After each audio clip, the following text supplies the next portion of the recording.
Team will look to get to 26-2. Patrick Gungba to jump it up against Carson Tout. Bill Covington Jr. will wait to put it in the air. And on the third try, Tout is denied. Tony Henderson, Tony Padilla, and the aforementioned Bill Covington. Tonight's officials, it's Duke ball to start. And the Blue Devils get an early touch for Gungba around Tout. Patrick Gungba, the 6'11 sophomore. But not legal in the NCAA. And Notre Dame cannot challenge that because there's not a whistle on the play. Boozer with a stop on the dish from Gungba. The oldest play in the game is called the old give and go, Kevin Brown. And one of the things... Nobody here expects to see Marcus Burton until next year. Boozer, Gungba with a stop. A couple of Duke dunks for an early 8-2 lead. And Gungba looking out for each other this time. Boozer could have finished that one off, but he drops it off. Here's Shrewsbury, try to get space on the Tout screen, and Foster went over it. Kaler, deep shot clock. Tough two is good. Kaler's confidence is growing, and he continues to happen on one side and not on the other.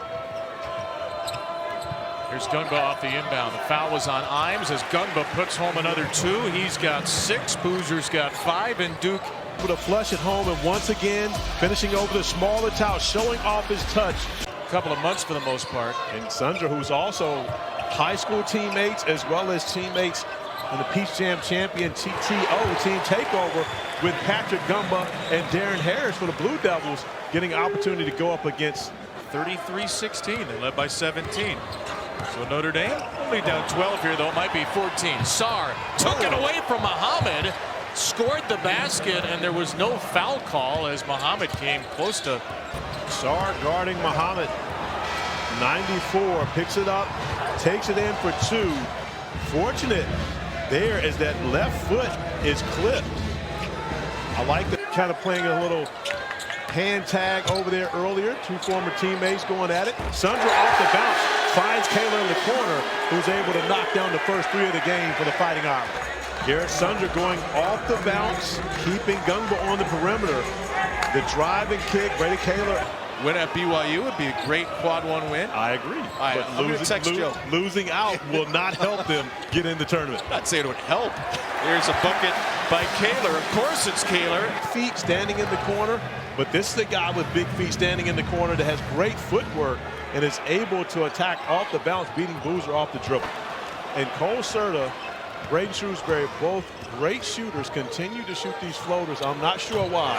And speaking of great shooters, Isaiah Evans. Evans wastes no time. Caden Boozer just drops it off from about 25 feet. Evans is able to show off it when they went up against Arkansas. No, 35-point performance for Cameron Boozer. Well, he's got 11 right now. He's the first player in double figures. Boozer 3. Bangs it home. Boozer with 14. At Louisville, who scored 45 against NC State earlier this year, as Cole Serta is able to knock them. And the lead is back to 16 for Duke. Evans with a 3. Got it. Evans got a screen from Hamenya and a feed from Boozer. Keep Gungba away from another offensive rebound. Here's Serta on a drive around Caden Boozer. Serta with a land. Love the attack by Serta, as he's now scored the last 7 points for the Fighting Irish. But more importantly, instead of going to the floater, he attacks the basket. Harris attacks, and Darren Harris. Harris for Boozer. Thought about a 3. Gives it to his brother. Gets it back off the screen. Into the corner for Sarr. Bricks it. Rebound Brown. Cam probably thought, I'm going to check out of the game. I missed this. I may as well stay in the game. 20-9 in the first half as Muhammad scores for Notre Dame. Foster rolls it into the corner. Sarr is wide open and splashes the 6 Duke triple. But a great read. Now, that's a 2-for-1 opportunity. Caleb Foster got it out to Sarr. Got it in for 3. So when you say 2-for-1, now they should get 2 shots But you're talking about the Notre Dame of college basketball with the Blue Devils getting a good look from three and able to knock it down. Caleb Foster buries the three ball. Great ball movement as the Blue Devils push the lead to 32. Heading into the halftime locker room, Cameron Boozer with 20 points, 9 rebounds, and 2 assists. So now seeing it with the boot on, concerning for the coach of the Fighting Irish. Has there been a stronger injury to insults this year than Micah Shrewsbury popping up with a boot after halftime? Carson Tower. He's going to do the exact same thing for 15 years in the NBA that he's doing now. Simply because he's skilled enough to get it done. Logan Ives with a three for the Irish. And he has the will to get it done. On the break, 1 on 3, on the kick, Foster stole it from Shrewsbury. Didn't play after today. If he just decided I'm done, he would. You don't think he would win National Player of the Year? I could tell you for 100% fact, if he said I'm done, he would not win National Player of the Year. What if he got hurt? Which we don't want. They don't have a bad loss in the Big 12 tournament. If they win tonight at BYU. So therefore, Carson Towns scoops it up and in. If they lose out, that means they would have a bad loss. The ACC is as well. The depth of the SEC is part of the reason why that conference is so strong this year. Armenia, who assists, 3 steals. Brown will shoot a 3 and miss it. And Shrewsbury tracks down the rebound. Armenia. Oh, Brown came out of nowhere, Corey, to smother the 3. Deflections. This time sprinting in, coming up with who assists, 3 steals. Brown will shoot a 3 and miss it. And Shrewsbury tracks down the rebound. Armenia. Oh, Brown came out of nowhere, Corey, to smother the 3. Deflections. This time sprinting in, coming up with a block shot. And although John Shire says that Dame, either that or he was saying my fault. Not sure he looked over at John Shire, patting his chest.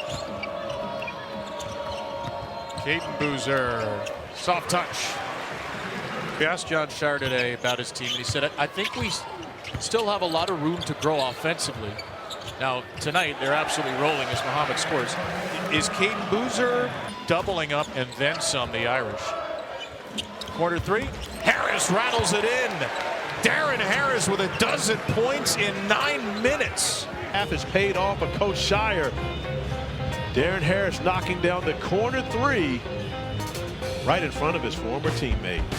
For Duke, who's in the building today, but the way that they went about the transition, where John was the coach and waiting for a full year, was able to recruit the players to have the next season. Mike Gray, you know, I mean, the all-time wins leader as a coach here at Notre Dame, as Caleb Foster throws in another 3. Serta's miss means Notre Dame is 4 for 19. Figured if Notre Dame had any shot, those numbers would have to be reversed. Boozer inside for 2. Caden Boozer with 2 buckets. In the fashion that you want. You deserve that. And I believe they pulled it off perfectly. Part of the reason why John Shire has been able to be so successful in his first 4 seasons as a head coach. Sir Muhammad with a 3 for Notre Dame. You'll get more opportunities for Caleb Foster to be aggressive on the offensive end as he attacks the basket and is able to finish. You'll get more time for Darren Harris. So Duke with a 3-2 zone that morphs into a man-to-man on that possession. It leads to a foul line extended jumper for Kaler. Muhammad, often that can happen against the zone. You're more susceptible to rebounds. I wonder if one of his proteges in Boston is watching the game. I imagine he is. Jason Tatum, who is the chief basketball officer at Duke. Yes, this is a zone. Okay, my eyes were not deceiving me. The 3 across the front. John Shire experimenting with some zone in this game, but it's been in BYU. Are you saying that if Baylor gets this win against the number 2 team in the country, is Cole Serta able to knock down the 3 ball? For the year, and it appeared we'll try to get a red shirt for Marcus Burton, who only played 10 games, as McClellan out of Canton, Michigan, puts in the 2. It would make absolutely no sense to bring Burton back to end this season. Amenya puts it for 90 for the Blue Devils, and it's pretty much all spiraled from there. They're 5-12 without him, the first team All-ACC player. Here's Harris soaring in for 2. But how about Zach Scott with the steal and the assist? Off the deep bench for Duke. Brody Stevens is in for Notre Dame as well, as McClellan's got another bucket. John Shire with a win tonight would become the first head coach in ACC history with a 40-point win, which is some doubt. With 2 40-point road wins Tech 3 years ago, and the lead is 41 now. Well, this hasn't been a league where you see much of that. If you had any questions about the character of this Duke team, and I'm not sure anybody did, they would have been answered tonight. 100-56. Best a move, Duke demolition. Best move, in my opinion, not going